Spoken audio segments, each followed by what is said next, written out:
Hello and happy Metta Monday. This is a short video created to support you in connecting with and growing into your most authentic self. And I am picking up where I left off last week when I spoke about the opportunity that we have to move from just practicing mindfulness and moving into embodiment, and how one of the things that gives us the opportunity to do is to be fully open and undefended as we move through the world, so that we are the same wherever we go and the masks can fall away. And I spoke briefly about the importance of being comfortable with being vulnerable. And so I'd like to just define that word, vulnerable. The Latin root of the word is vulnerare, which means to wound. And the definition has come to mean, it used to just be about a physical wound.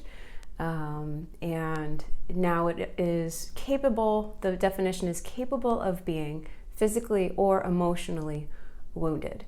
So vulnerability isn't just a wound, it's more that there's this access to the most tender parts of ourselves, whether it's an exposed belly in a battle or it's an exposed heart that is open to being hurt.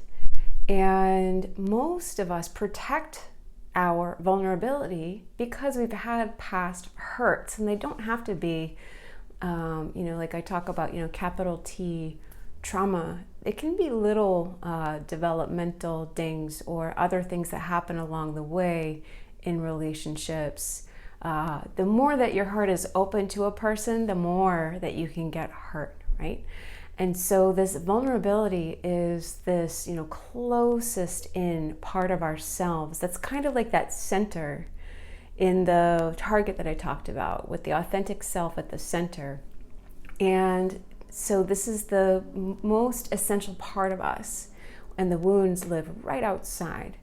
So to me, vulnerability is, that I could get hurt, and it's also, what do I love? Like, what is my essence? What gives me the most joy? And, so it's this tender center of ourselves, emotionally and technically also physically, but I'm focused today on the emotional piece of this. And the thing that keeps us protecting our vulnerability to our detriment, right? I mean, protecting our vulnerability is a wise thing. We want to bring our discernment online in terms of choosing who we share this with, right? It's a gift. It's a beautiful thing that we have within us, our essence, and it deserves protection.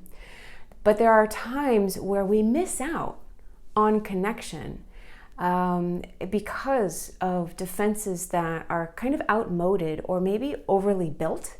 If all you need is a thin wall or a piece of glass, but you have a brick wall or a stone castle with a moat, and if you've built up defenses over time that are keeping you from moving forward, that's really where this work comes in, of being okay with being vulnerable and studying the protections. So we're not trying to blast, take a log and barricade, and get through the barricade of deep defenses in a violent way.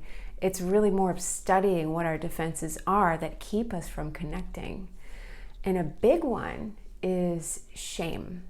I did a free hugs booth yesterday, so it was just an opportunity to connect with people, talk about all the things I talk about on these videos and in my book, and give unconditional love to people who are ready for it. And I had a lot of conversations with people who had a hard time connecting with others around their grief or their early childhood wounding, or their anxiety. So there was a lot of shame, and I looked it up. I found an article that talked about shame. It's on Psychology Today. I can link to it. And shame is a huge barrier to people seeking support from a mental health professional. One study that I read about said that 75% of people who knew they had an issue didn't go to get treatment because of the perceived stigma and because of shame.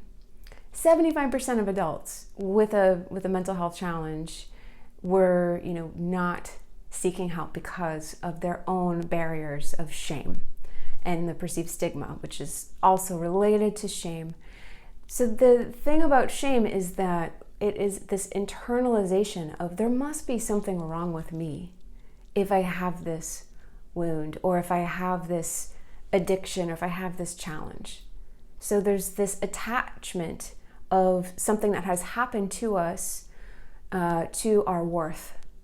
And my invitation, if you have even a touch of that, is to free yourself from that today and take in these words that there is nothing wrong with you just because you have a wound or a bad habit or an addiction or anything like that. And so when we can, remind ourselves that there are as many parts within us as there are stars in the sky, and that this challenge isn't our essence, it is not our essence, and that our worth is intact regardless of what's going on in our lives or what has brought us to this point and has encouraged us to build extra defenses that we no longer need and that keep us from connection. We can, back off of connecting our identity to our wounds. We are not our wounds. So that's my invitation, is to take that in. And the 5 minutes has already flown into almost 7. So I'll pause here, but I have a lot more to say on this topic. And so I appreciate you listening. I hope you have a beautiful and skillful day, and I'll see you next week.